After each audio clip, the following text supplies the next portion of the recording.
Hello students, आज हम एक अदर फ्लूइड कनेक्टिव टिश्यू पढ़ेंगे. So another fluid connective tissue is lymph. इससे पहले हमने एक फ्लूइड कनेक्टिव टिश्यू पढ़ा था, that is blood. Okay, so now another fluid connective tissue that is lymph. Lymph पढ़ेंगे. ओके, तो लिम्फ एक्चुअली होता क्या है? लिम्फ एक्चुअली होता है tissue fluid.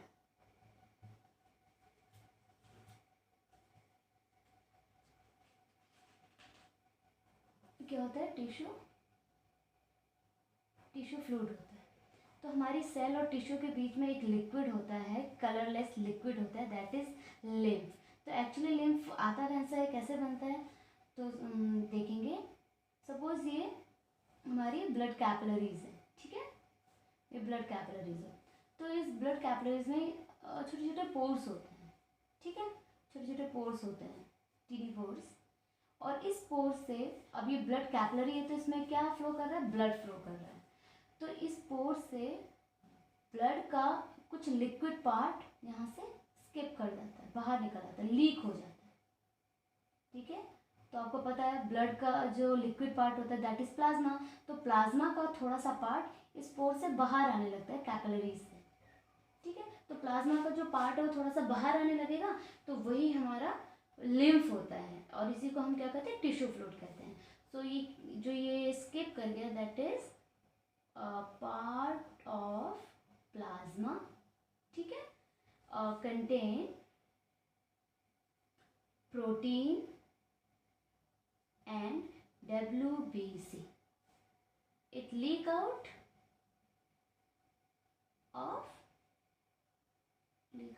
of capillary, from capillary.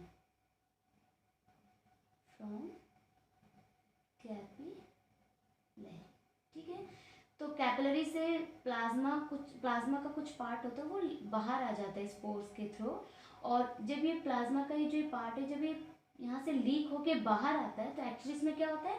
ये बहुत इंपॉर्टेंट है. इसमें होता है WBC और प्रोटीन. तो ब्लड का जो पार्ट यहाँ से लीक होके बाहर आ जाता है उसमें WBC होता है, प्रोटीन होता है. इसमें RBC नहीं होता है, इसलिए इसका जो एक कलर होता है वो कलरलेस होता है. ठीक है, अब क्या करते हैं, जैसे ये इस पोर से बाहर निकल जाता है, तो ये जो फ्लूइड है, सपोज यहाँ पे हमारे कुछ सेल्स या टिश्यू हैं, ठीक है, ये हमारे सेल्स और टिश्यू हैं. तो ये जो लिक्विड है यहाँ से निकल के ये हमारे टिश्यू के ऐसे बीच में जो ये स्पेस है वहाँ पे चला जाता है, उसको फिल कर देता है. ठीक है, तो हमारे जो सेल्स और टिश्यू के बीच में जो स्पेस होता है वहाँ ये जाके वहाँ पे फिल होने लगता है. इसीलिए इसको क्या कहते हैं? इसीलिए इसको टिश्यू फ्लूइड भी बोलते हैं और इसे लिम्फ भी बोलते हैं. और जब ये एक्सेस हो जाता है, यहाँ पे टिश्यू और हमारे सेल्स के बीच में जो ये लिम्फ है बहुत एक्सेस हो जाता है, तो ये एक्सेस जो लिम्फ है ये फिर से हमारी वेन्स, जो हमारी वेना कावा, मेन वेन्स है वेना कावा, या वेन्स में जाके फिर से हमारे ब्लड में चला जाता है. ठीक है, तो दिस इज लिम्फ. तो actually what is lymph? Lymph is the fluid that flows through the lymphatic system. ठीक है, तो जैसे ये लिम्फ यहाँ हमारे टिश्यू के बीच में जाता है, तो यहाँ पर ये जब बहुत एक्सेस हो जाता है तो यहाँ पर इस लिम्फ की छोटी छोटी वेसल्स बनने लगती हैं. ठीक है, जैसे हमारे ब्लड वेसल्स होती है वैसे छोटी छोटी वेसल्स बन के, और ये टिश्यू फ्लूइड ये वेसल से होते हुए हमारे एक्सेस जो भी ये टिश्यू फ्लूइड हो जाता है, तो ये इसकी वेसल्स बन के फिर से वेन्स में चली जाती है और वेन्स में ये फिर से मिल जाता है.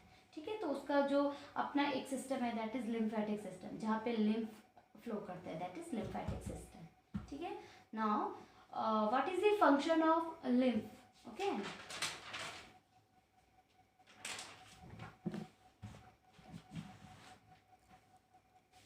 so now function of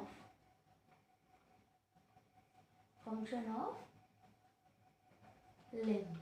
क्या क्या function है?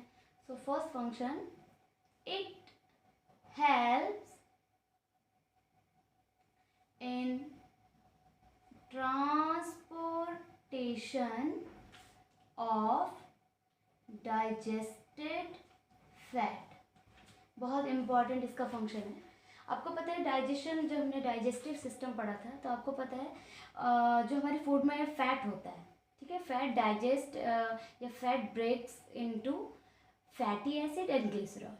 फैट जो होता है वो ब्रेक डाउन होता है, break down into fatty acid और ग्लिसरॉल में वो ब्रेक डाउन हो जाता है। और आपको पता है जो एब्जॉर्प्शन होता है ये डाइजेस्टेड फूड का वो होता है स्मॉल इंटेस्टाइन। तो जो भी हमारा फूड पार्टिकल होता है वो सब स्मॉल इंटेस्टाइन में जाके वहाँ पे एब्जॉर्ब होता है। एब्जॉर्ब किससे होता है? ब्लड वेसल से, ब्लड कैपिलरी से। लेकिन जो ये फैट है वो हमारे स्मॉल इंटेस्टाइन में जाके वहाँ पे जो ब्लड होता है वो इस फैट को एब्जॉर्ब नहीं कर पाता है। मतलब जो फैट किस में कन्वर्ट हुआ है? फैटी एसिड, और फैट जो होता है वो कन्वर्ट हो जाता है, आपको याद होगा, फैटी एसिड एंड ग्लिसरॉल में, ठीक है, ग्लिसरॉल में कन्वर्ट हो जाता है। तो ये फैटी एसिड और ग्लिसरॉल हमारे स्मॉल इंटेस्टाइन की ब्लड कैपिलरीज से एब्जॉर्ब नहीं हो पाता है। इसको कौन एब्जॉर्ब करता है? ये लिम्फ, ठीक है। तो स्मॉल इंटेस्टाइन में लिम्फ इस फैटी एसिड और ग्लिसरॉल को एब्जॉर्ब करता है, और जब लिम्फ इसको एब्जॉर्ब कर लेता है उसके बाद लिम्फ उसको ब्लड में ट्रांसफ़र कर देता है। उसके बाद ब्लड उसको पूरी बॉडी में उसका ट्रांसपोर्ट करती है, ठीक है।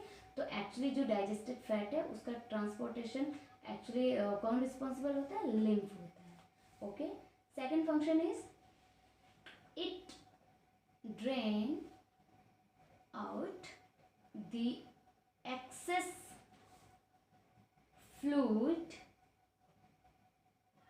Back into the blood. अभी मैंने आपको बताया जो टिश्यू फ्लूइड होता है, जो ये लिम्फ जब बहुत ज़्यादा एक्सेस हो जाता है तो फिर से ये कहाँ मिल जाता है? वेन्स में चला जाता है और फिर ब्लड में फिर से मिक्स हो जाता है। Third is it provides immunity to our body. ये बहुत इंपॉर्टेंट है। आपको अभी मैंने बताया कि लिम्फ में एक्चुअली क्या होता है? लिम्फ में होता है, प्लाज्मा का पार्ट है, लेकिन इसमें होता क्या है? WBC और कुछ प्रोटीन होते हैं। अब आपको पता है अगर इसमें WBC है तो आपको पता है WBC का काम क्या होता है? हमारे इम्यून सिस्टम को बनाना, हमारे जो माइक्रोब्स हमारी बॉडी में आ गए उसको डिस्ट्रॉय करना, ठीक है। तो अब क्योंकि WBC का काम है इम्यून सिस्टम बनाना, और WBC अगर लिम्फ में चला जाता है तो ये हमारी बॉडी को क्या देगा? इम्यूनिटी देगा, ठीक है। और तो it gives immunity to our body because of presence of WBC, because of the presence of WBC। और WBC जब लिम्फ में जाता है दैट इज कॉल्ड लिम्फोसाइट, ठीक है। जब WBC ब्लड से निकल के लिम्फ में चला जाता है तो वहाँ पे उसका नाम हो जाता है लिम्फोसाइट्स, ठीक है। और WBC का काम होता है हमारा इम्यूनिटी देना, इसलिए लिम्फ का फंक्शन भी क्या हो गया? इम्यूनिटी देना। अभी आपको बताया था ये हमारा ब्लड है।